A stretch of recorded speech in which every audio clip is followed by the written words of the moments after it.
On my first long motorcycle trip, I carried everything.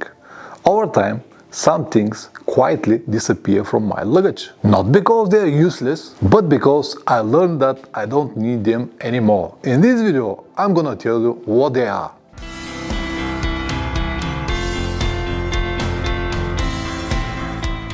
Welcome back.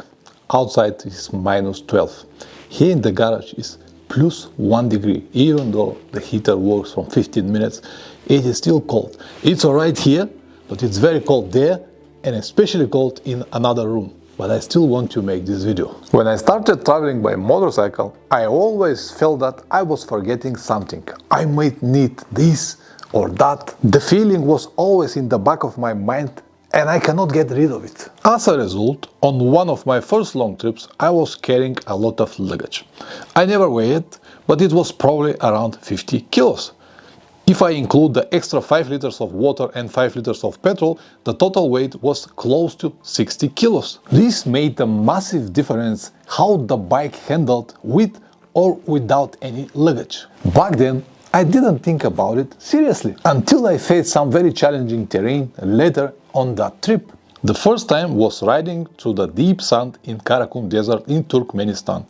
The bike felt like a ship, sinking every time I slowed it down. The second time was on loose gravel in Tajikistan, and the last was climbing a very steep hill in Charin Canyon in Kazakhstan. After that trip, I analyzed what I had actually used and what I hadn't, and started removing things that were there just in case. Item number 1.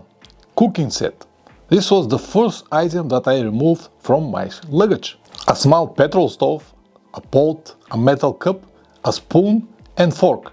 Once those were gone, I no longer needed pre-packaged foods like pasta, rice or soups. Then salt, sugar and other spices went as well. I don't drink coffee, but even the tea disappeared from my luggage. It might not sound like much, but it was a package this size and weighed around 2 kilos. 2 kilos less in my luggage. I know that at this point many of you will jump into the comments to defend these items, and that's fine. I perfectly understand you and I respect that. Use whatever works for you. I just don't need them. My arguments are very simple. Cooked food can be found almost everywhere around the world, and in most cases it is going to be cheaper, better and more nutritious than all of this pre-packaged food. You might say that nothing is like to prepare the food by yourself, but let me tell you something. After 10 or 12 or more hours on the saddle, the last thing that I want to do is to prepare a food. If I have a chance to eat something on the road that is delicious, affordable, and will give me some nutrients, I will always do it. For a very few places around the world where the cooked food isn't available, I can always buy a canned food locally. Like this beef that I bought in Brazil, in Trans-Amazonica Road, because it was nothing there. And I'm not gonna die if for 1, 2 or 3 nights I eat this instead of cooked food. That's it, very simple for me. Also, on all of my trips, I usually try to see as maximum as possible for a short period of time, and this automatically removes the number of camps that I can't have. I'll explain later why. And this itself removes the need of cooking gear, if you understand what I mean. On your trips might be completely different, and I perfectly understand that. But in my situations, they were just not in use anymore. Item number 2. Tent. Speaking of camping, the tent was the second item that I removed from my luggage on many of my trips. If I include the tent, the mattress, the sleeping bag and the pillow, it was altogether around 5 kilograms, and this was very noticeable when I removed them from my luggage. As I said, on many of my trips, not to all, but on many of my trips. Again, I have my reasons. But when you are trying to cover a distance and see as much as possible, the tent doesn't help much. It's not about setting it up. I can do that quickly. The problem is mornings. I like to start early, but when you sleep in a tent, that's difficult. The tent is usually wet in the morning and won't dry before 9 or 10 o'clock on the sunny day. If you don't want to wait and start early, you pack it wet, and in the evening you open it wet again.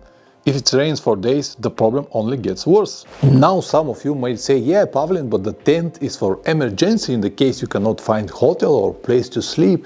Yeah, I know all of that. But on that trip with a lot of luggage that I already showed you, I used the tent only twice. And I used it twice because I had it with me, not because it was needed.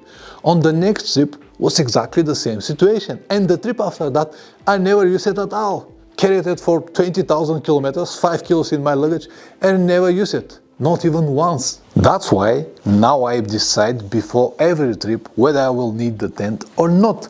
For example, on my trip around Europe in 2022, I used the tent 12 or 13 times because the hotels, especially in Sardinia and Corsica, were very expensive. And I will probably take the tent on my next trip to Canada because it will be expensive as well. But all of this needs to be clear before the trip. On my trip to Magadan 2 years ago, I carried only the tent as an emergency without a sleeping bag or mattress. On my South America trip, I didn't carry one at all because hotels were affordable and easy to find. Item number 3. GPS. I also stopped using a dedicated GPS unit. First, because they are expensive. Secondly, because outside of Europe the maps are also expensive and not always very clear. And third, and the most important, because I travel mostly with paper maps. And when I need a specific address in a big city or something like that, I can always use my telephone. Actually, I have a detailed video on this topic and you can watch it here if you haven't already. Item number 4. Warm layers. Another thing that I removed was the warm layers that usually comes with your riding gear. And before you tell me that I have lost my mind, let me explain. The first gear that I had without warm layers was the Dominator GTX from Revit. At first I felt it wasn't fair to pay that much and not get warm layers, but later I realized it was actually a better solution. Because I always carry something warm to wear when I'm not riding, like this, for example. And I can always have it under my jacket as a warm layer. And in very cold days I can have under my pants the thermal underwear. These items I always have with me on the trips. They're already there and I don't need to carry something else. Warm layers are not heavy, but they are bulky. Look at this size. Yeah, they don't weigh much, but the bulk is the same problem as the weight. You have to put it somewhere in your luggage. And all of this forced me to think a little bit differently, and every item that I have now must have at least 2 different purposes. Otherwise, it is not going to come in my luggage. Item number 5. Extra petrol. Extra petrol is something that I have seen many riders still carry. I stopped doing that after the trip that I mentioned earlier. Today, it's very rare to find stretches 300 or 400 kilometers without any petrol stations. And every travel motorcycle will cover that distance easily. Of course, there are some exceptions like Ladakh, India, Outback Desert in Australia, Trans-Amazonica Road in Brasilia, but how many of you and how often you go there? If you find yourself in such a places, you can easily improvise.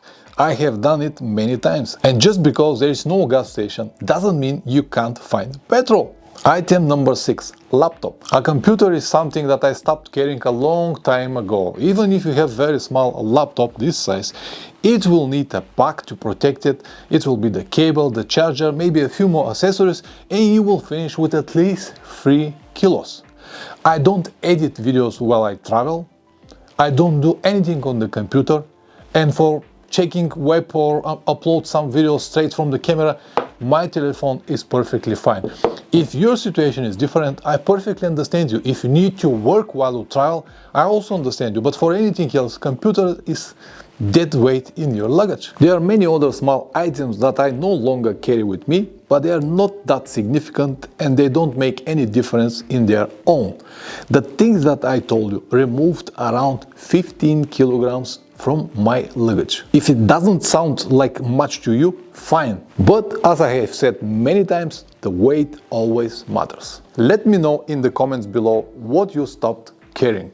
I hope that this video will help you at least one person. Press like or dislike, whatever it deserves. If you subscribe, even better. See you in the next one. Ciao.